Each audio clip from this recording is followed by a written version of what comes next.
ఈ కౌశిక్ రెడ్డి ఒక ఆంబోతు లెక్క వివరించి ఎప్పుడు కూడా ఏదో ఒక స్టంట్ చేసి మీడియా లెటర్ రావాలనే ఆలోచనతోటి ఏ రకంగా వివరించాలి, ప్రభుత్వ కార్యక్రమాల్లో ఏ రకంగా మాట్లాడాలి కూడా ఒక అవగాహన లేకుండా నువ్వు ఏదైతే ఈరోజు జగిత్యాల శాసనసభ్యుల గురించి ఏ పార్టీ అని మాట్లాడుతున్నారో, నువ్వు పుట్టిందేడా, నువ్వు ఏ పార్టీకి వెళ్ళిపోయినావు, ఏ పార్టీలో చేరినావు అంత మర్చిపోయిన వారా చరిత్ర.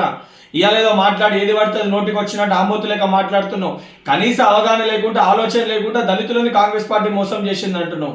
అసలు దళితులని మోసం చేసింది బీఆర్ఎస్ పార్టీ. దళితుని ముఖ్యమంత్రి చేస్తా అని చెప్పి, దళితులకి 3 ఎకరాల భూమి ఇస్తా అని చెప్పి దళితులను ఆగం చేసి ఎస్సీ కార్పొరేషన్ ఫండ్స్ చేయకుండా పూర్తి స్థాయిలో దళితుల్ని మోసం చేసిన ఒక పార్టీ బీఆర్ఎస్ పార్టీ. బీఆర్ఎస్ కే ఘనత దక్కుతుంది. సిగ్గుశరం లేకుంటే ఇలా మాట్లాడుతున్నావు.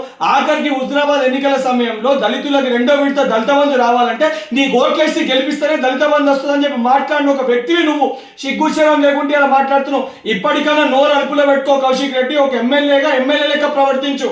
ఒక వీధి రౌడీ లెక్క, గూండా లెక్క, అచ్చొచ్చిన ఆంబోతు లెక్క ప్రవర్తిస్తే రేపు పొద్దున నిన్ను కూడా ఇదే పరిస్థితి, రోడ్ల పైన గుడ్డలు ఒడదీసి కొట్టే పరిస్థితి వస్తుంది.